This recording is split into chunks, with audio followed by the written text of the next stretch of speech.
Bonsoir à toutes et à tous. Alors que nous ne savons même pas si nous aurons le droit de sortir de chez nous ce week-end et que nous sommes plongés depuis plus d'un an maintenant dans un présent un peu flottant, il est peut-être utile, voire salutaire, de prendre un moment pour souffler, pour se parler de l'avenir, de nous, et surtout de penser au temps long. En fait, il est urgent de s'accorder un moment de calme. Bienvenue donc au Calme, l'émission de l'ADN Le Shift. Cette émission est pensée comme une vraie rencontre avec une figure publique. C'est un espace rien qu'à nous pour réfléchir, avancer et surtout écrire ensemble le récit de la transition, car c'est la raison d'être de l'ADN Le Shift.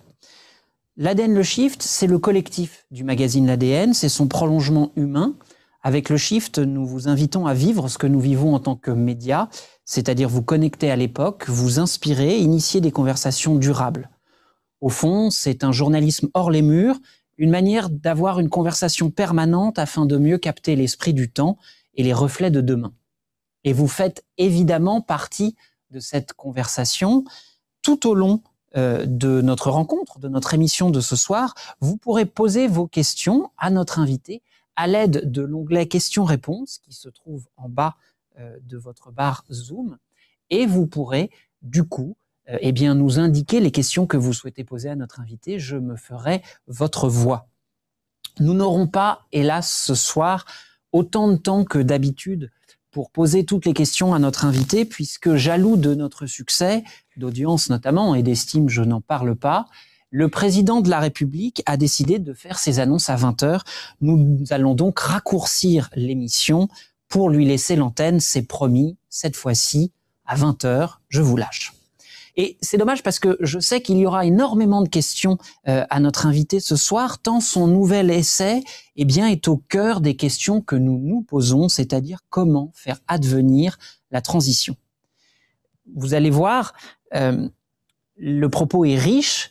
Il est riche et il est inspiré d'un livre qui est sorti la semaine dernière aux éditions Les Liens qui libèrent. Ce livre s'intitule « Faire avec, conflit, coalition, contagion ». Il n'est évidemment pas là ici question que de faire son compost ou de se prendre pour un colibri, mais d'oser déclencher et peut-être même faire advenir un changement systémique. L'auteur de ce livre est professeur de littérature et médias à l'université Paris 8. Il co-dirige également la revue Multitude.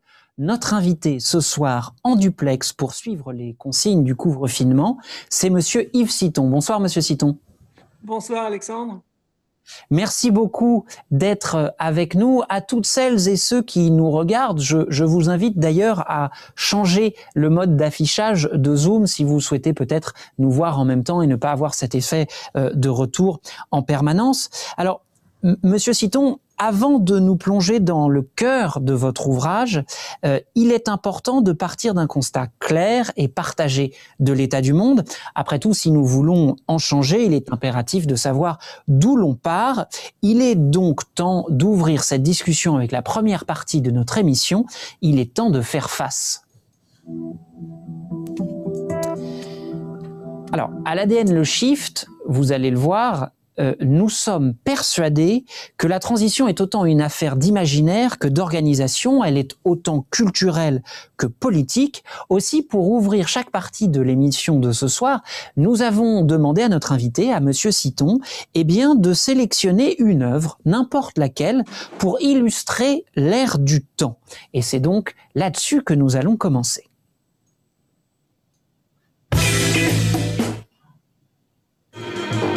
Alors, monsieur Citon, pour ouvrir cette ère du temps, vous avez choisi 2 morceaux de musique. Nous allons donc écouter le premier, qui est, selon vous, celui qui donne le mieux à voir l'état actuel dans lequel nous sommes. Le morceau s'appelle « What Horse You Wrote It On ». Il est du groupe Owls de Chicago, qui est le groupe, m'avez-vous indiqué, de Tim Kinsella. Je vous propose donc de l'écouter ensemble.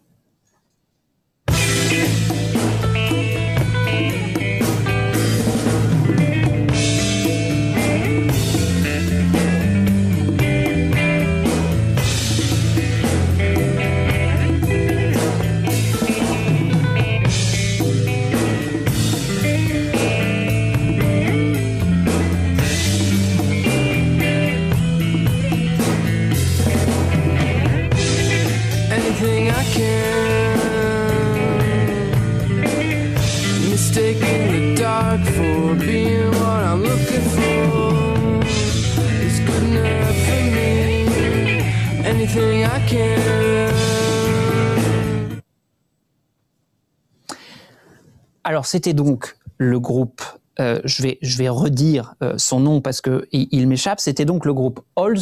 Monsieur Citon, pourquoi avoir choisi ce groupe et ce morceau en particulier? Qu'est-ce qui vous inspire? Alors d'abord parce que j'aime beaucoup le chanteur qui vient de Chicago qui s'appelle Tim Kinsella, qui pour moi est vraiment un des artistes les plus intéressants des 30 dernières années. Il a eu toute une série de groupes. Vous avez pu entendre dans l'instrumental qui commençait tout le jeu qu'il fait avec les guitares et avec les rythmes. On est un petit peu perdu dans ces rythmes. C'est pas quelque chose, enfin, on peut tout à fait danser là-dessus, mais ça commence par nous perdre. Et c'est ce qui me plaît beaucoup dans ce genre de musique, c'est que voilà, ça nous surprend. On ne sait pas quand est-ce qu'on va retomber sur ses pieds. Il y a quelque chose d'instable et en même temps de calculé qui revient, auquel on peut s'habituer, qu'on aime découvrir à la énième écoute. Ça, c'est le côté musical. Et puis les paroles, pour moi, Kinsella est un des tout grands poètes du contemporain. Et ces paroles-là qu'on a entendues juste au début de la chanson, elles me semblent caractériser une sorte de désarroi ou un problème qui est assez central, me semble-t-il, dans notre époque historique. Je vous les traduis rapidement. Tout ce que je peux confondre dans l'obscurité comme étant ce que je cherche est assez bon pour moi. Tout ce que je peux confondre dans l'obscurité comme étant ce que je cherche, c'est assez bon pour moi, ça me suffit. Et donc, il y a une sorte après, il y a toutes des histoires dans la chanson que je vous laisse découvrir, mais il y a le constat d'un problème de valeur. C'est quoi les valeurs? Ce à quoi je tiens? Qu'est-ce que je veux vraiment? En fait, à partir du moment où ça a l'air d'être ce que je veux, dans l'obscurité, je n'y regarde pas davantage, ça me suffira. Et il y a ce désarroi sur les valeurs, cette espèce de d'absence de fondement des valeurs, qui me semble être quelque chose avec lequel on vit, qui est quelque chose, vous m'aviez posé la question, auquel il faut faire face, parce que c'est un problème, et qui est quelque chose dont je dirais, plutôt que d'en sortir, parce que j'espère qu'on va sortir de ça, mais plutôt que d'en sortir, il me semble qu'il faut vivre avec, faire avec, et qu'est-ce qu'on fait avec cette espèce de questionnement sur le fondement? Il n'y a pas de fondement universel des valeurs. Des fois, on confond des choses, des fois, on est dans l'obscurité, et finalement, il faut s'y habituer plutôt que d'espérer voir la lumière qui va nous donner la vérité. Alors, vous nous dites plutôt que de voir la lumière, il y a des valeurs, elles ne sont pas très claires, elles sont d'autres moins claires que, dites-vous, dès l'ouverture de votre essai, le XXe siècle vient se casser devant nous. C'est-à-dire, au fond, que toutes les valeurs qui, avant, bornaient notre monde, semblent disparaître. Qu'est-ce que vous voulez dire très exactement par le XXe siècle se casse devant nous? Alors oui, je parle de casse du siècle. Casse du siècle, c'est pas forcément. Enfin, il y a des gens qui deviennent très riches en bourse et autres, donc c'est aussi ça. Mais souvent, ils deviennent très riches en bourse parce que quelque chose se casse dans le 21e siècle. Alors, à la fois du point de vue justement de peut-être certaines croyances en certaines valeurs, mais aussi du point de vue de simplement nos milieux de vie. Pour moi, ce qui caractérise notre époque historique, c'est qu'après 150 ans d'extraction de pétrole, d'une énergie à bon marché, c'est ce que certains philosophes appellent cheap nature, la nature à bon marché, et bien on arrive au bout de cette nature à bon marché, pas parce qu'il n'y a plus de pétrole, mais parce que plus on tire de pétrole, plus il nous retombe sur la figure sous forme de dérèglement climatique. Et donc là, il y a tout d'un coup une valeur qui est simplement, il faut qu'on ait de l'eau à boire, il faut qu'on ait de l'air à respirer, il faut qu'on ait un climat qui ne brûle pas tout ce qu'on va planter. Il y a tout d'un coup une valeur, je disais tout à l'heure par rapport à ce que disait Kinsella, finalement, voilà, il n'y a pas de fondement, il n'y a toujours pas de fondement, je crois, mais on s'aperçoit qu'il y a quand même des choses avec lesquelles il ne faut pas trop plaisanter, en particulier le dérèglement climatique. Et donc cette casse du siècle, c'est les conséquences de non-soutenabilité des modèles de développement qui nous ont rendu, nous en Occident, nous en France, et moi dans la classe privilégiée des Français, qui nous ont rendus riches, qui ont appauvri plein de gens, ou qui ont laissé des gens dans la misère, ou qui ont exploité des gens dans la misère, en France et ailleurs. Mais les gens comme moi, peut-être on en reviendra dans le livre, j'écris ce livre en tant que quelqu'un qui appartient aux riches et à des classes privilégiées. Quelque chose se casse par notre faute, et il faut partir de ce qui se casse pour essayer de limiter la casse et de retrouver ou de trouver un monde habitable. Alors, justement, dans cette quête-là, d'essayer de retrouver un monde habitable ou de limiter la casse, votre postulat est aussi qu'il y a une forme de confrontation, c'est ce que vous nous expliquez, entre ce XXe siècle pourrissant, ou en tout cas qui est en train de mourir, et des formes d'alternatives. Et dans ce que propose ce XXIe siècle qui est en train de mourir, eh bien, face à lui, disons, les oppositions instituées, ou en tout cas les confrontations classiques, je pense aux manifestations, je pense aux syndicats, je pense en tout cas à tout ce qui a fait la lutte politique pendant longtemps, vous semble impuissant, voire même un peu fossilisé. Est-ce que vous iriez jusqu'à dire que ce sont des freins? Et s'ils sont des freins, quelle forme reste-t-il justement pour s'opposer à cette casse du siècle? Merci beaucoup. Je corrige déjà ce que j'ai dit moi-même tout à l'heure. Je disais retrouver un monde habitable. Je ne crois pas que le monde ait été habitable et non, il faut inventer, il faut à chaque période inventer des mondes mieux habitables et ce n'est pas un retour en arrière, retrouver quelque chose qu'on aurait perdu qui m'intéresse. Donc, je précise ça et c'est moi qui l'avais dit.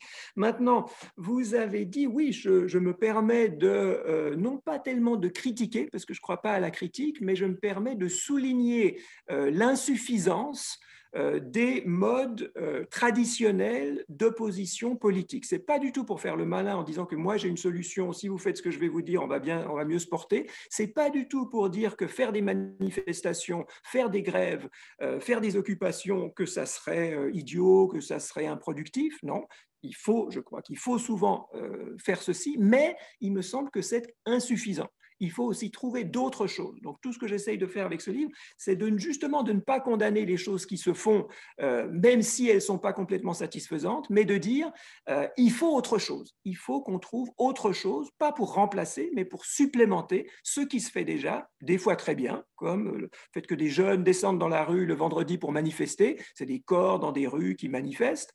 C'est peut-être pas très, très nouveau, mais c'est merveilleux et je crois que c'est nécessaire et que dans un certain sens, c'est indépassable.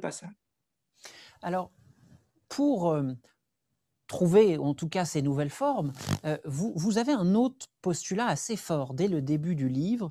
Vous nous expliquez que le pacifisme est un échec annoncé, et à vous lire, on entend bien que le réformisme, cette idée de changer le système de l'intérieur en tout cas, n'est pas efficace, voire même que la transition douce est impossible. Vous allez plus loin en disant que la violence symbolique qui est peut-être exercée par certains acteurs au cours de ces manifestations euh, clarifie le débat, et vous ajoutez qu'il ne faut plus tempérer les revendications des minorités au nom de l'inertie des majorités.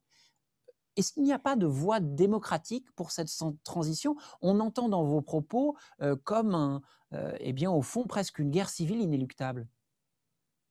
Alors, quand je parle de casse du siècle au début, c'est pour faire référence à ces limites écologiques, à l'illusion d'une croissance infinie, et pour dire que ces limites, elles vont, déjà, c'est pas qu'elles vont, c'est qu'elles reviennent déjà vers nous pour faire pression sur toute une série de catégories de la population. Et je crois que cette pression, on la diffère. On espère que, voilà, que la croissance va revenir, que je ne sais pas quoi va être là, etc., etc., et qu'on repousse des choix qui vont être des choix douloureux pour certains d'entre nous, de nouveau, plutôt pour les gens qui sont riches.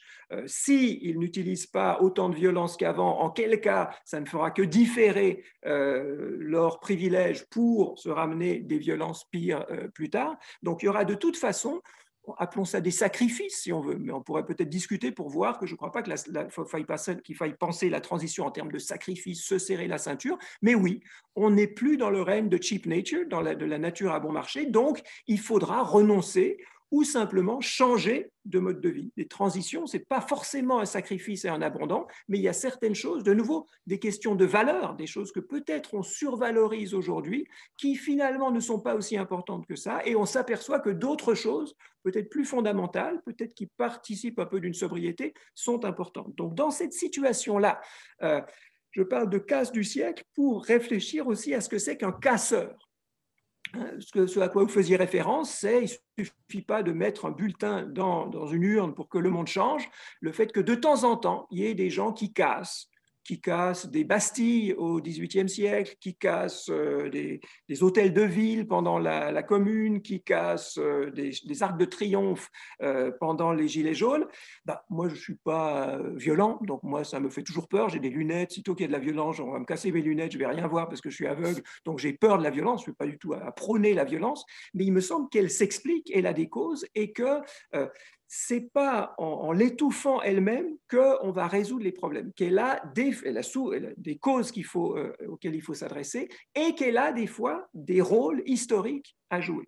Donc les casseurs qui cassent des vitrines, pour moi, c'est le résultat de cette casse du siècle dont les agents sont les actionnaires, les financiers, des multinationales, des gens qui profitent de situations de façon injuste, parce que je crois que les casseurs ou la casse, la plupart du temps, c'est le symptôme d'injustice. Et ces injustices, ce sentiment d'injustice, on peut le nier, on peut le réprimer, on peut faire de la censure, on peut mettre les gens en prison, mais c'est fondamental dans les êtres humains. Et là, on sent qu'il y a plein d'injustices autour de nous, des fois en nous, et que c'est en s'interrogeant sur les causes de ces injustices qu'on va pouvoir avancer. Et que les casseurs, c'est des gens qui souvent nous font voir qu'il y a des injustices qu'on ne verrait pas si on ne cassait pas peut-être de temps en temps certaines vitrines. Alors, on entend qu'il y a dans cette forme de violence symbolique, selon vous, une justification par la violence systémique qui s'exerce. Mais donc, si on peut comprendre ce qui est dénoncé, et parfois violemment, vous le rappeliez, on entend quand même parfois qu'il est difficile de savoir et de s'accorder sur ce que nous voulons, c'est-à-dire la gauche, les progressistes, ou quel que soit le nom peut-être qu'il faut donner à celles et ceux qui vont porter des alternatives. Vous expliquez dans votre livre qu'ils doivent sortir du cycle défensif, c'est-à-dire ne plus uniquement réagir aux initiatives qui sont proposées, mais ça pose une question extrêmement difficile. Qu'est-ce qu'on veut vraiment? Sauriez-vous nous dire, là, et définir l'horizon politique qui serait votre souhait? Alors, d'abord, moi, je suis assez naïf et je crois que je revendique une certaine naïveté peut-être dans le livre, mais pas au point de croire à un unanimisme qui ferait qu'on voudrait tous quelque chose, si on savait se parler, qu'on voudrait tous les mêmes choses. Ça, j'y crois pas trop. Je crois qu'il y a des oppositions et la vieille opposition gauche-droite, pour moi, elle n'est pas obsolète. Autant je peux avoir des fois de dégoût, de révulsion, de déception envers des gouvernements ou des hommes politiques de gauche, malgré ça, pour moi, il est évident que je ne suis pas de droite. Et il me semble que dans nos populations, il y a pas mal de gens pour lesquels il est évident qu'ils ne veulent pas être, ils ne veulent pas être associés à ce qu'est la droite, que ce soit la droite extrême de Le Pen et compagnie, ou que ce soit la droite style républicain, ou etc. Mais pardonnez-moi, pour reprendre ma question, on sait souvent ce qu'on ne veut pas être, oui, et là, vous venez de nous donner une bonne définition en nous expliquant que vous savez que vous n'êtes pas de droite. Ma question est, une fois qu'on sait ce qu'on ne veut pas être, reste à définir ce que l'on veut. C'est-à-dire, dans ces oppositions, on entend des réactions parfois violentes au projet de loi ou au projet d'implantation de certaines infrastructures. Mais si on devait justement sortir de ce cycle-là réactif, comme vous le dites, qu'est-ce qu'on veut? Quel est l'horizon qu'on crée? Exactement, j'allais y venir. À partir du moment où on n'a pas un unanimisme universel de toute la population, on se dit il y a des gens qui se sentent mal à droite, hein, moi je suis mal à droite, et ben ces gens-là, je crois qu'il y a tout un corpus de problèmes sur lequel ils sont assez d'accord. Et qu'on arrive toujours, je dirais, je ne sais pas, 70 ou 80% des choses sur lesquelles ces gens qui ont ce sentiment-là, qui je crois sont soit une forte minorité de la population française, soit peut-être une majorité, ça je ne sais pas, ou européenne, on a des choses qu'on partage. Des questions environnementales. Peut-être qu'on n'est pas d'accord sur les limitations de consommation d'électricité, on n'est pas d'accord sur comment les mettre en place, etc. Mais le fait que ça ne soit pas forcément une bonne idée de construire des centrales nucléaires. Peut-être que c'est moins pire que le changement climatique, peut-être que, etc. Mais que ça serait quand même mieux si on pouvait réduire un petit peu la consommation plutôt que de continuer à construire des trucs qui vont nous saloper la Terre pendant des centaines de milliers d'années. Donc, oui, il y a des débats, mais il y a des choses sur lesquelles on pourrait se mettre d'accord. Oui, la justice sociale dont je parlais tout à l'heure, ce sentiment d'injustice que des gens gagnent 1000 fois plus ou 10 000 fois plus que d'autres, de se dire ça serait quand même bien d'avoir, pas que tout le monde gagne la même chose, mais simplement de rétrécir l'échelle des salaires. Là, il me semble que plein de gens qui sont maladroites seraient d'accord là-dessus. De nouveau, il y a toute une série de mesures, que c'est bien que l'éducation soit gratuite, que c'est bien qu'il y ait une couverture médicale généralisée et qu'on ait, alors soit si on reste un petit peu dans les cadres actuels, une assurance chômage qui permette aux gens quand même de vivre, soit, et là on va rentrer dans des questions où peut-être il y aura des conflits, quelque chose comme un revenu universel. Moi, je me rappelle qu'il y a 20 ou 30 ans, c'était un truc complètement abracadabrant où il fallait être fou pour parler de revenu universel. Et maintenant, sous différentes formes. Alors, il y a Frio qui fait son truc, il y a le revenu garanti qui fait ça, il y a plein de choses. Mais l'idée c'est que ça serait quand même bien, si on le peut, et de fait on le peut, que tout le monde gagne de quoi survivre et qu'après on regarde comment motiver les gens pour faire tel type de travail. Il y a plein de choses qui peuvent faire consensus. Et on a l'art, alors dans la gauche, mais c'est peut-être un art de la politique plus générale, de trouver les points sur lesquels on n'est pas d'accord pour se diviser. Et c'est souvent des points très intéressants. Donc, il ne s'agit pas de dire qu'il n'y a pas débat, on va foncer en avant, mais on ignore, me semble-t-il, cette masse générale de points sur lesquels on est quand même d'accord et on pourrait mettre en place un certain nombre de réformes. Et on veut se distinguer en se battant sur des points qui effectivement sont intéressants, mais à mon avis sont secondaires. Alors, ce que vous dites fait naître beaucoup de questions à celles et ceux qui nous écoutent et que je salue. Et justement, maintenant que l'horizon est posé, vous allez voir que le reste de la conversation va s'intéresser justement à ces questions. Je vous propose donc de rentrer dans le vif du sujet de votre livre, sortir de l'immobilisme, sortir de ce clivage peut-être un peu stérile, former des coalitions et surtout assurer la viralité de ses propos et de ses projets. Il est donc temps de passer à la deuxième partie de cette émission qui s'intitule tout simplement « Comment faire ?»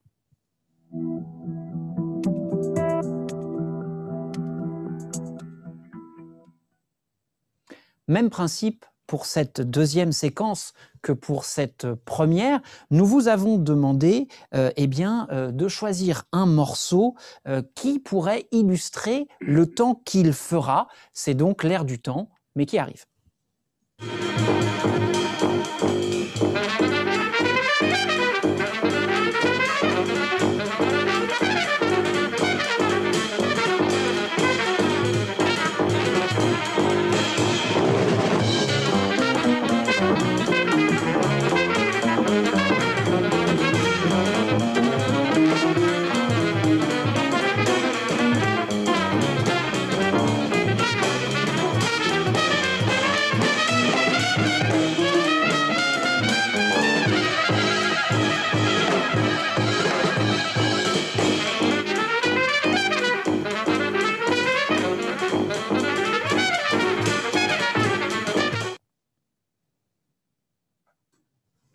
Alors, nous venons d'entendre donc un enregistrement de 1975 du Anthony Braxton Quartet, enregistré à Montreux.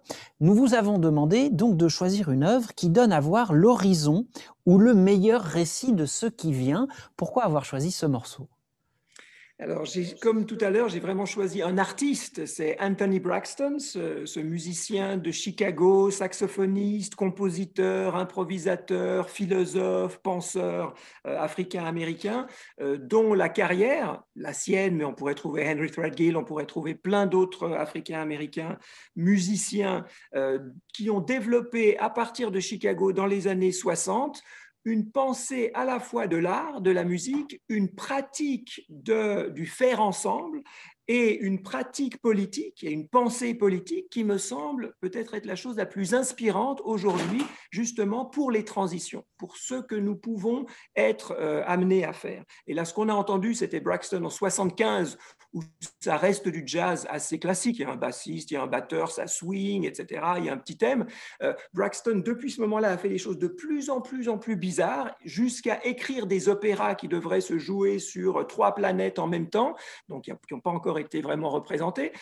Mais il fait des choses, je vous conseille de regarder le Anthony Braxton Tentet des années 2010, et c'est des choses qui sont assez non identifiables. On ne sait pas si c'est de la musique classique, du jazz, etc. Parce que qu'est-ce qu'il fait? Il invente des façons de composer des interactions improvisées. Et il a, à mon avis, avec de nouveau ses collègues et toute une série de musiciens de ce genre-là, je ne sais pas si ça s'appelle encore jazz, une pratique du faire avec, au sens de faire ensemble dans un orchestre, sans qu'il y ait ni forcément de chef. Ce n'est pas du tout qu'on empêche les chefs, c'est lui qui compose, des fois il donne des signes, etc. Mais vraiment des modes de composition, et composition pas seulement on écrit des notes sur du papier, mais de composition de force, de composition d'affect, de composition d'intelligence, qui pour moi sont la politique dans ce qu'elle a de plus inspirant. Et donc c'est pour ça, pardon, je Alors, non, mais en vous entendant, je pensais que ce que vous dites définit aussi assez bien l'ADN Le Shift, puisque c'est un collectif et que ses membres, en fait, réfléchissent et agissent ensemble. Nous croyons très fortement à l'esprit de conversation et à la proposition qui peut advenir dans une multitude organisée. Et il est donc évident pour nous que je ne peux pas être le seul à vous poser des questions ce soir et que tous nos membres qui le souhaitent puissent dialoguer avec vous. Je vais donc laisser la parole tout de suite à un membre du Shift. Il est pilote de chasse, lieutenant-colonel de l'armée de l'air et chercheur à l'Institut français des relations internationales. Il s'intéresse donc de près à la notion de conflictualité qui est au cœur de votre ouvrage. Il a une question pour vous. Monsieur Citon, je vous présente Raphaël Briand, qui devrait arriver tout de suite, à mon avis. Raphaël, est-ce que vous nous entendez? Je le vois apparaître sur le Zoom. Par contre, son micro n'est pas branché. Ah, Raphaël, maintenant, nous vous voyons. Voilà, est-ce que vous m'entendez? Oui. Voilà, absolument. Bonsoir, Raphaël. Bonsoir, Raphaël. Bonsoir, Alexandre. Bonsoir, Monsieur Citon. Bonsoir à tous les membres de l'ADN Le Shift. Tout d'abord, donc merci pour les éclairages que vous avez donnés sur votre ouvrage. C'est d'ores et déjà passionnant. Et pour tout vous dire, je ne l'ai pas encore lu. En revanche, j'ai lu votre interview sur Libération, sur lequel vous revenez justement sur votre ouvrage. Et globalement, moi, j'ai une question. Alors, volontairement, je vais me faire un petit peu critique, mais globalement, ce que vous proposez, c'est de reconnaître les interdépendances qu'il existe et de panier l'état de fait. L'état de fait, c'est la dégradation des environnements, c'est le changement climatique. Et donc, vous proposez de faire avec. Ma question, elle est assez simple, c'est-à-dire que si on reconnaît qu'effectivement, il va y avoir des tensions liées, par exemple, aux ressources naturelles qui sont amenées à disparaître, quoi qu'il arrive, de manière inéluctable, sur l'eau, sur les hydrocarbures, etc. Et que tout ça, de toute façon, ça va se terminer dans une approche un peu réaliste des relations internationales par une forme de conflictualité.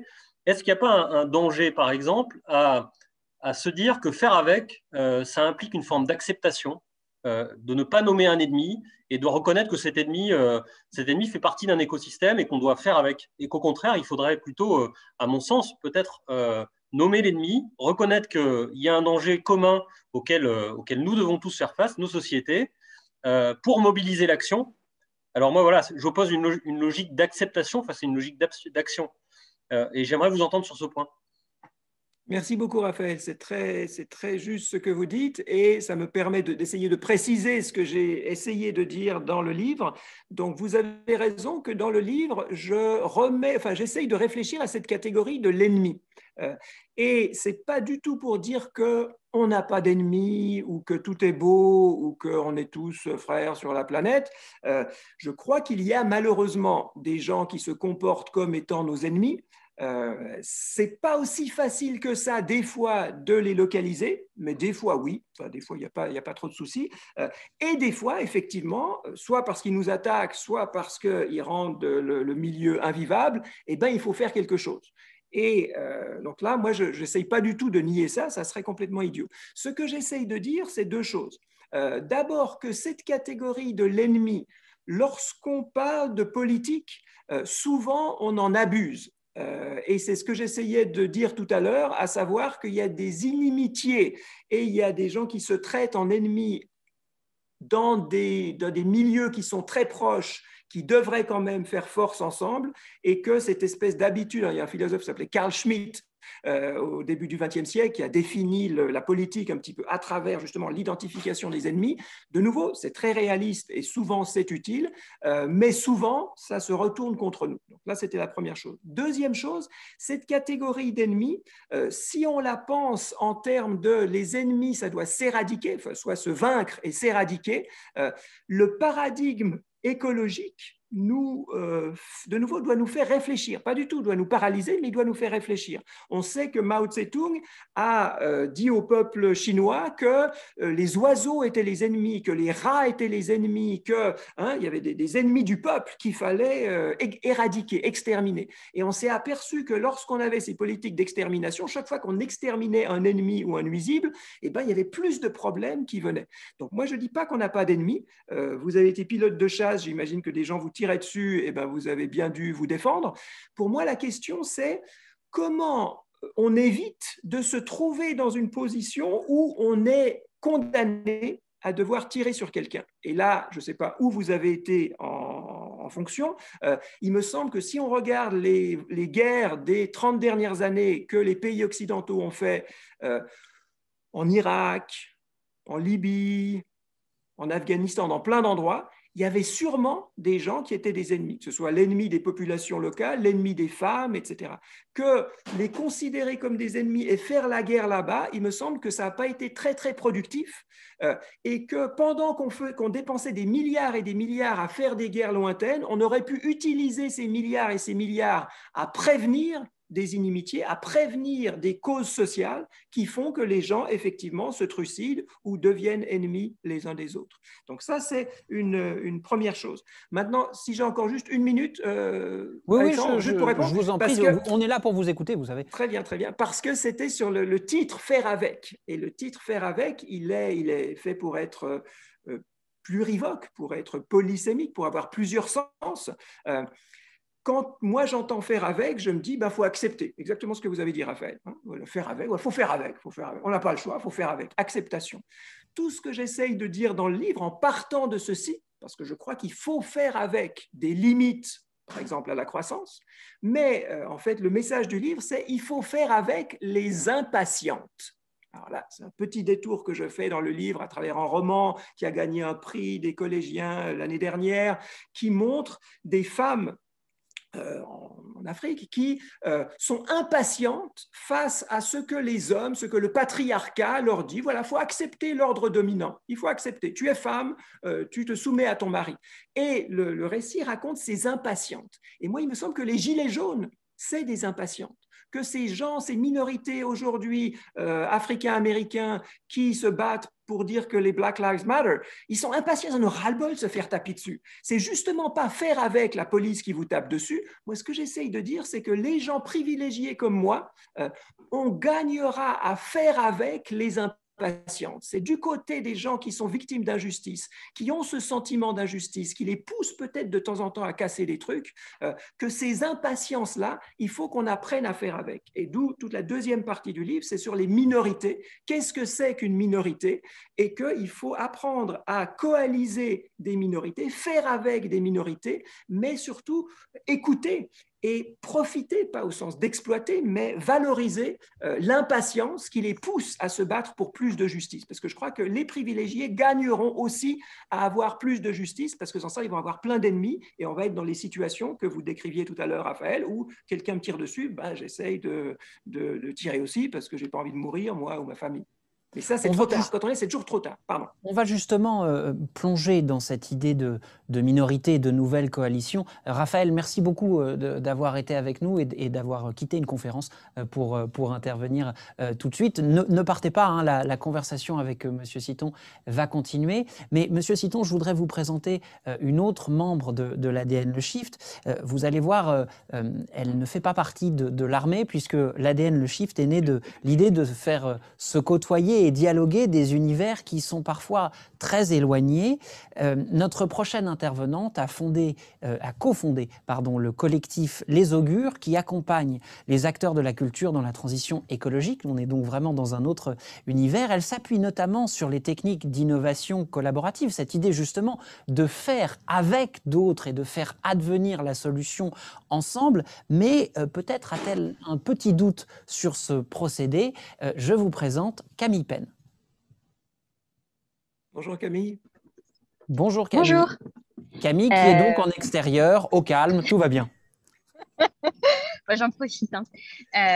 En tout cas, j'ai pas pu non plus lire votre livre, Yves, mais j'ai lu comme Raphaël l'interview dans Libération, et j'ai écouté aussi une conférence que vous aviez donnée en ligne avec la Maison française de New York. Donc j'ai quand même pu m'imprégner de votre pensée autour du faire avec, que je trouve pour moi hyper enthousiasmante comme programme politique, puisqu'en plus je pense que c'est aussi ce genre de façon de penser qui sont à l'origine de dispositifs que je trouve hyper fertiles, comme la Convention citoyenne pour le climat.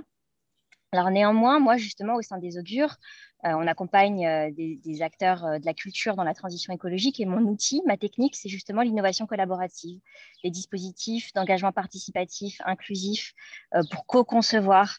Et ce que j'observe, puisque du coup je pratique beaucoup ces formes de faire avec, où on met autour de la table justement toutes les personnes toutes les parties prenantes qui doivent être mobilisées pour engager des dynamiques de transition, autant la production que l'édition, voilà.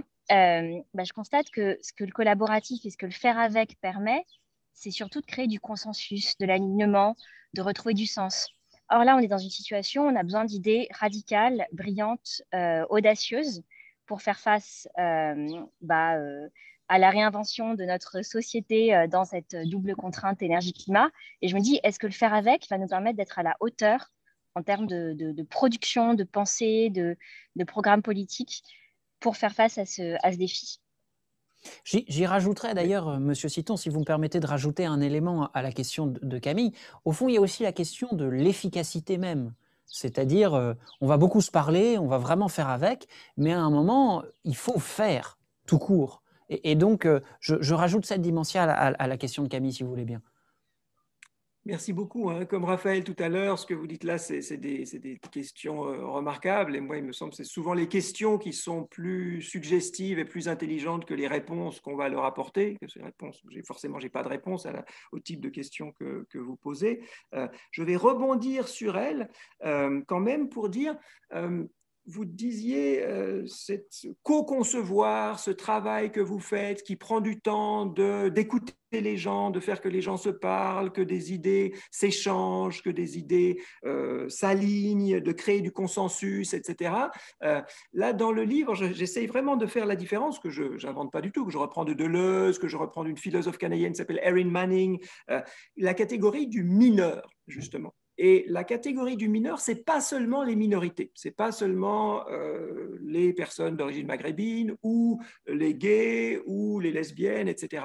Il y a le côté statistique où ce n'est pas la masse, mais il y a surtout le fait que le mineur, c'est ce qui n'est pas justement l'étalon de valeur consensuel. C'est un petit peu le contraire du mainstream, si on veut.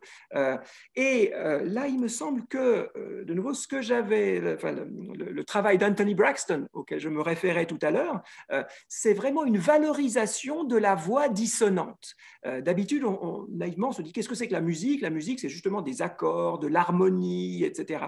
Et si vous écoutez la musique de Braxton, vous n'avez pas, ou cette espèce de free jazz, donc si vous n'avez pas l'habitude de ça, souvent on se dit, oh, là, dis donc, c'est un peu agressif, ou alors on n'arrive pas à bien comprendre le rythme, ou alors ils font n'importe quoi, chacun fait son truc, etc. Et je crois que c'est parce que c'est justement une valorisation de ce qui fait écart. parce que c'est à la fois la capacité à rester ensemble et à faire quelque chose ensemble sans étouffer, justement, exactement sans aligner. Vous parliez d'alignement, je crois, Camille, et des fois c'est bien d'aligner. Versailles, c'est sympa, voilà, mais je crois que la vie, hein, je ne sais pas si on peut vraiment vivre comme Versailles, hein, je crois que la vie, c'est justement, ça se nourrit de ces écarts.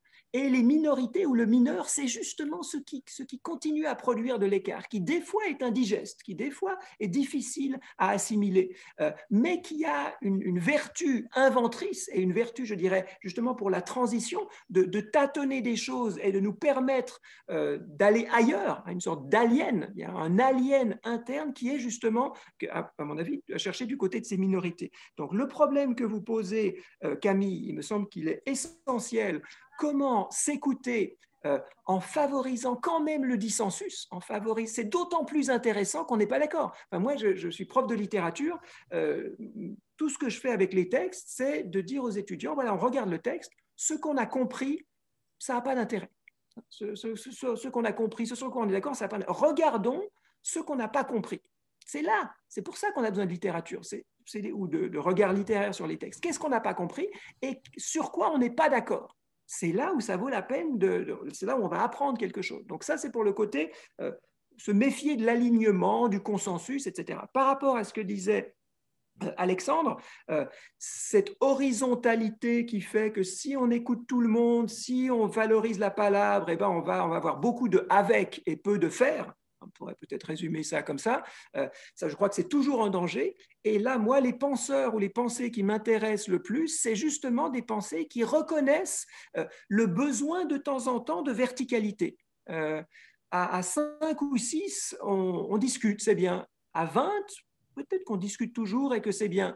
À partir du moment où on est 200 000, et il y a certaines choses qu'il faut décider à 200 000, on ne peut pas toujours faire des AG à 200 000. Et donc, à un moment donné, il y a besoin. Il ne faut pas fétichiser l'horizontalité, c'est très précieux, mais on a des fois besoin de verticalité. Et de nouveau, je vais revenir à Anthony Braxton et la tradition des musiques africaines-américaines aux États-Unis, qui maintenant vit aussi sur toute la planète, qui est justement que Anthony Braxton, c'est un compositeur.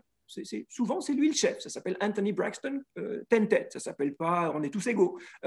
Et pourtant, il arrive à la fois à inspirer, à stimuler, à challenge ces musiciens, les musiciens qui jouent avec lui, ils en sortent plus forts parce qu'ils sont rentrés dans les dispositifs que lui proposait et parce que ces dispositifs, justement, ils se nourrissent de la différence, y compris des fois des erreurs des gens qui viennent jouer avec lui. C'est pour ça que là, je ne sais pas Camille, si vous connaissez Anthony Braxton, si jamais il y a un écrivain français qui est génial, il s'appelle Alexandre Pierrepont, Pierre comme la pierre et Pont comme le pont.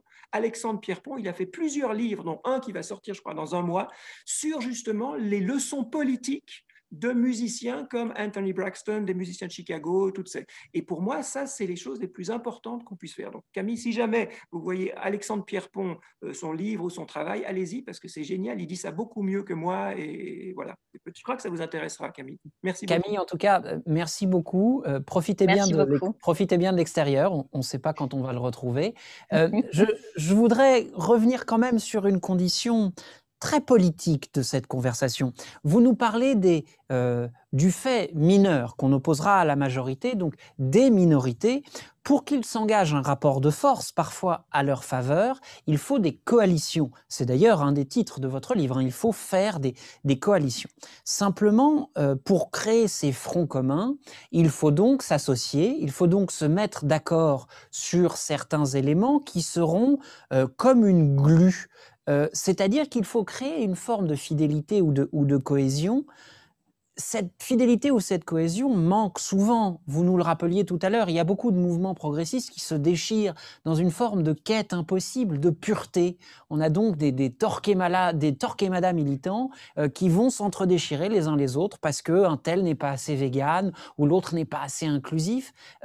Comment est-ce qu'on, justement, on crée ces coalitions-là? Comment on crée de la fidélité? Et là, je crois que vous avez utilisé un mot qui, moi, m'intéresse et me fait peur et me semble très, très important, justement. C'est l'association de radicalité. Là, je vois quelqu'un, Cécile, qui, dans le chat, parle de radicalité. Radicalité et pureté. Et il me semble que là, il est vraiment important de distinguer les deux, de se méfier de toute pureté, de se méfier des réclamations de retour à une origine qui serait vierge, qui serait pure, qu'on aurait corrompu, et se dire justement, comme le disait un petit peu Tim Kinsella avec la chanson d'origine, on est un peu dans le bouillon, on va tâtonner, on va essayer de se repérer. Oui, on n'est pas exactement comme on pouvait l'être il y a 20 ans. Cette histoire de dérèglement climatique, il y avait quelques personnes qui en parlaient il y a 30 ans, très très minoritaires, et là, il y a quand même quelque chose en quelques années qui est arrivé, c'est qu'on est, je crois, pour le coup, une majorité à se dire que c'est pas seulement un fantasme, que c'est pas une conspiration des écolos, qu'il y a vraiment un gros problème. Donc ça, c'est une transformation essentielle. Et face à ça, eh ben, il faut inventer des choses qui seront nécessairement impures. Ça sera forcément des coexistences, ça sera forcément multiculturel, ça sera forcément autocontradictoire, ça sera forcément insuffisant. Néanmoins, dans l'insuffisant et dans l'impur, il y a des choses qui sont bien pires que d'autres. Et là, pour moi, c'est la question toujours, moi je suis littéraire, donc j'aime bien jouer avec les mots, c'est la différence entre l'intégrité et l'intégrisme. Et je crois qu'on sera tous d'accord pour, en général, quand on dit intégrisme maintenant en France, c'est ce que vous disiez un petit peu, Alexandre, que ce soit vegan ou que ce soit religieux ou que ce soit je ne sais pas quoi, intégrisme, ce n'est pas vraiment bien. En même temps, intégrité, c'est plutôt bien. Quelqu'un dit, ah, il est intègre, hein, il est intègre, c'est-à-dire qu'il a des principes et puis qui s'accroche, qu'il est fidèle, comme vous disiez, il est fidèle à ses principes. Et ben, je crois qu'il faut à la fois remarquer ce qu'il peut y avoir peut-être de respectable, ou en tout cas de compréhensible dans certaines positions qui ont l'air intégristes, que ça soit parce que les gens définissent une certaine morale ou que ce soit parce qu'ils ne veulent pas attenter à des animaux, etc. Donc, dans l'intégrisme, moi, je m'en méfie beaucoup. Donc, à partir d'une revendication de pureté, je m'en méfie, mais peut-être qu'il faut quand même écouter pourquoi ils disent ce qu'ils disent de ce côté-là. Et de l'autre côté, l'intégrité, il faut essayer d'y aller, mais il ne faut surtout pas y croire. Si on croit qu'on est intègre ou qu'on peut l'être, à mon avis, là, justement, on tombe dans l'intégrisme, et ça, c'est dangereux. D'essayer de l'être, de faire effort pour essayer de l'être autant que possible, mais de savoir qu'on est toujours impur et que ce n'est pas forcément une mauvaise chose. Toujours dans cette question d'un rapport politique, de faire advenir ce changement. Vous nous parlez là de la catégorie des mineurs, c'est-à-dire des gens qui ne sont pas encore dans le fait majoritaire. Pour faire advenir la transition, à moins de l'imposer de force par le conflit, il faudra quand même que ces positions quittent la minorité pour devenir un fait majoritaire. C'est ce que vous appelez, j'imagine, la contagion.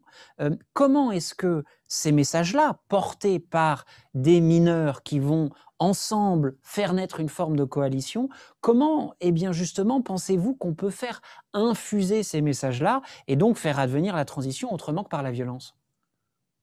Alors, donc vous arrivez au dernier chapitre ou au dernier temps du livre. Le livre, c'est conflit avec cette histoire de casse du siècle, d'interdépendance, qu'est-ce que ça veut dire ennemi, etc. Coalition et minorité, et dernière partie, contagion.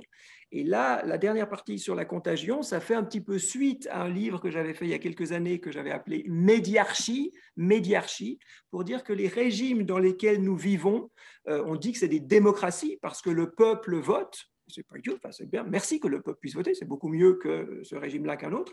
Moi, j'essayais de dire que c'est d'abord des médiarchies, à savoir que lorsque nous votons d'abord en tant que public, parce que nous avons vu certaines images, nous avons lu certains discours, etc. C'est en tant que public qu'on vote ou qu'on achète, et en tant que public, on est le produit de structures, de dispositifs médiatiques. Bon. Et ce que je reprends dans ce livre-là, c'est de dire, on constate qu'il y a quelque chose de l'ordre de la viralité, hein, lorsqu'on dit ça devient viral sur Internet, c'est à la fois, ça veut dire que voilà, c'est à la mode, hein, ça ne date ni du Covid-19 ni d'Internet, le fait que des choses, qu'il y ait des sortes de vagues d'imitation dans les sociétés. Un philosophe s'appelait Gabriel Tarde, père de la sociologie, mettait l'imitation au cœur de sa théorie de la société à la fin du 19e siècle. Donc oui, l'imitation, c'est très ancien, même sa théorisation. Et pourtant, on se rend bien compte que on parle beaucoup de virus pour le Covid, on va en reparler dans 10 minutes avec le président, mais autant on craint les virus biologiques, autant on désire tous quand même un petit peu devenir viraux. Voilà, par exemple, si votre émission Mais alors est sur justement, YouTube… ma question très précisément, parce que je connais le président, après il va nous engueuler si on le laisse pas reprendre l'antenne à temps. Comment on fait? Et on commence par ne pas croire qu'on puisse faire de la viralité ou faire avec les médias comme on fait avec une fourchette et un couteau. La fourchette, vous plantez la fourchette, vous coupez le couteau et ce que vous avez devant vous, la tomate, elle est coupée.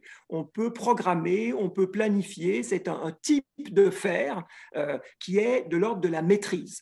Ce dernier chapitre, je l'ai appelé sorcellerie de viralité. Sorcellerie de viralité. Pourquoi? Parce que la sorcellerie, c'est aussi un type de faire.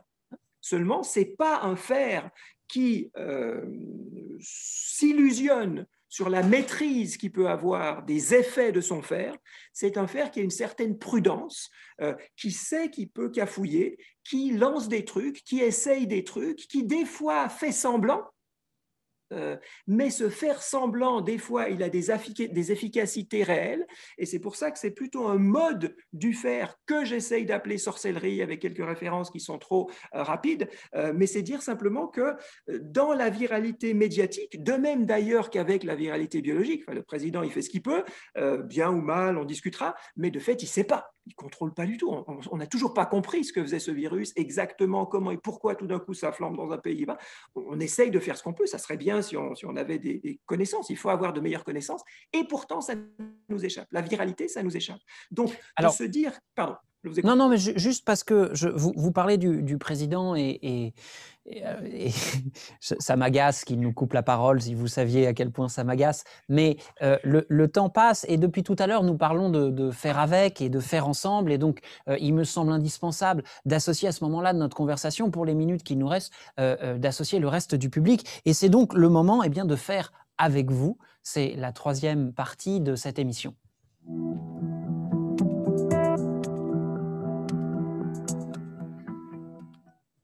Faire avec vous, au fond, c'est assez simple. Je vais poser à Monsieur Citon les questions que vous nous posez sur le chat actuellement. Monsieur Citon, pour gagner du temps, je vais vous en poser quelques-unes ensemble et puis je vous laisserai y répondre comme vous le souhaitez.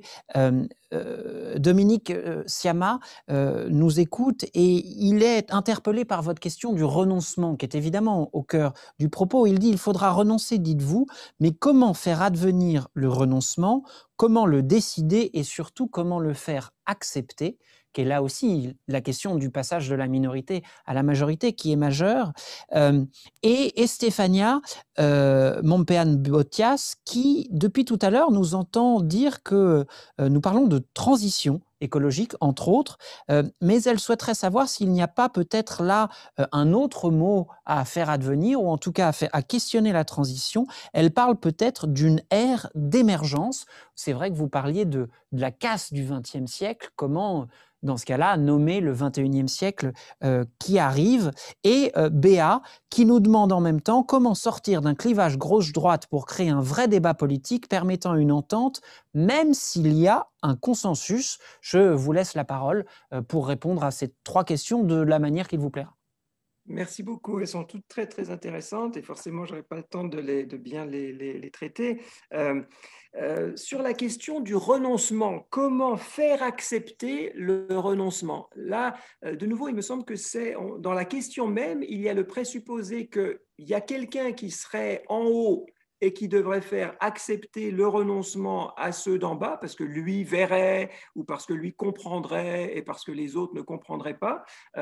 Et moi, je commencerai par remettre en question ça. C'est pas d'abord faire accepter, c'est accepter nous-mêmes. Comment nous-mêmes accepter un certain nombre de choses, et plutôt que de le mettre seulement au futur, il faudra accepter les choses qui nous font peur ou qui sont horribles, on accepte déjà. Alors, toute cette histoire de pandémie, c'est un peu ridicule, mais on a accepté de renoncer à plein de choses. Et là, peut-être que ce soir, on devra accepter de renoncer à des choses. Et on se plaint et on espère qu'on va en sortir, et voilà. Mais soit de fait, on doit bien accepter. Quand il n'y a qu'un tout petit peu d'eau et puis qu'il faut la partager, soit on accepte la guerre et on fait la guerre, soit on se dit, et on a peut-être la pratique, et on a la sagesse, et on a le dialogue qu'on a mis en place avec des gens comme Camille, etc., pour se dire, peut-être que si on partage, on sera plus fort, ne serait-ce que pour nous battre contre ceux de l'autre côté. Donc, les acceptations et les modalités de renoncement, je crois qu'à la fois, elles s'improvisent à chaque fois et elles se préparent. Il me semble qu'on est dans ce moment-là où il faut nous préparer nous-mêmes et les uns les autres à des renoncements qui, des fois, sont tragiques, qui, des fois, peuvent être, et c'est la question sur la transition, qui, des fois, peuvent être l'occasion de faire autre chose. C'est clair que renoncer à la voiture, alors ça pose plein de problèmes si vous devez perdre votre boulot parce que votre boulot il est loin de où vous habitez et qu'il n'y a pas de transport en commun. Donc oui, en même temps, renoncer à la voiture, c'est renoncer au trafic, c'est renoncer aux embouteillages. Moi, je renonce volontiers aux embouteillages. On peut imaginer plein de façons de travailler, de se déplacer ou de travailler plus proche de là où on vit, qui alors oui, peut-être nous empêche d'avoir une voiture, mais nous évite de passer des heures dans des embouteillages. Et il me semble qu'à chaque fois, si on essaye de regarder à quoi on devra et à quoi on doit déjà renoncer, et soit comment est-ce que ça peut être l'opportunité pour faire autre chose, soit que oui, peut-être qu'il faut renoncer, mais il y a plein d'autres choses dans l'existence, que c'est beaucoup moins dramatique et traumatique que ce qu'on disait.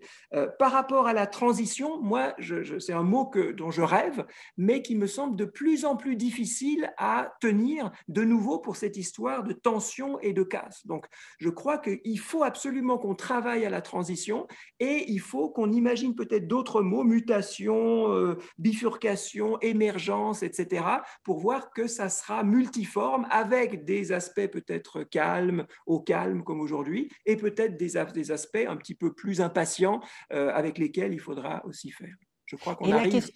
La dernière question, très brièvement, celle du consensus et du débat. Je vous repose la question de Béa. Comment sortir d'un clivage gauche-droite pour créer un vrai débat politique permettant une entente, même s'il y a du consensus ? Moi, je ne suis pas pour sortir du clivage gauche-droite. Donc là, il y a une prémisse dans la question qui me convainc pas. De nouveau, j'ai dit que moi, j'étais mal à droite. Donc, je ne veux pas du tout exterminer les gens qui pensent à droite. C'est intéressant qu'on fasse des critiques du point de vue d'idéologie de droite. C'est très bien. Et ça fait partie justement du débat. Mais moi, ce dont je rêve, c'est vraiment que ceux qui sont mal à droite commencent par faire des coalitions entre eux et commencent par justement des transitions, des émergences. Il y a plein de choses qu'on devrait faire et il me semble, pour moi, c'est plutôt ça que de sortir de l'opposition gauche-droite. Et alors, une toute dernière question, si vous me la permettez, là aussi pour une réponse assez brève. Au fond, dans cette casse du siècle, dans cette forme, vous le dites, de conflictualité latente, votre envoi, qui est un joli mot pour dire conclusion, vous dites qu'il faudra faire avec nos impatiences. Ma dernière question, c'est au fond, a-t-on vraiment encore le choix de cette transition ? On vit le retournement de ce que Thatcher et les néolibéraux nous ont dit pendant 40 ans. Il n'y a pas d'alternative. Il n'y avait pas d'alternative au capitalisme, au marché financier, etc. Et là, on s'aperçoit qu'il n'y a pas d'alternative à trouver une alternative au capitalisme financier qui est en train de nous frire la planète. Donc, je crois effectivement qu'on va s'apercevoir de plus en plus que... Alors, il y a plein d'alternatives dans les transitions. Il faudrait vraiment mettre les transitions et les bifurcations au pluriel. Là, il y a plein de choix, il y a plein de manières de le faire. Là, on n'est pas du tout obligé. En revanche, qu'il faille changer de cap drastiquement, là, je crois qu'on s'aperçoit de plus en plus que là, on ne va pas y échapper. Et, à mon avis, ça peut être pour le mieux. Eh bien, un jour, bientôt peut-être, je l'espère, nous aurons ces conversations de vive voix, nous pourrons nous entendre, nous pourrons nous voir, nous pourrons réellement faire ensemble, mais ce ne sera a priori pas pour tout de suite puisque le président s'apprête à nous dire si nous pourrons sortir de chez nous ce week-end. Quelles que soient ces annonces, les annonces à venir, je trouve que ça fait du bien d'avoir pu passer un petit moment ensemble, au calme. Alors, Monsieur Citon, merci beaucoup d'avoir accepté notre invitation. Merci à vous tous et à vous toutes de nous avoir suivis alors que nous sommes tous sur des charbons ardents. N'oubliez pas qu'en fait, on ne peut pas confiner le futur, que c'est toujours à nous de le construire. Prenez soin de vous, restez au calme. Et je passe donc maintenant la parole à Emmanuel Macron. Merci beaucoup et à bientôt. Merci Alexandre. Merci Monsieur Citon.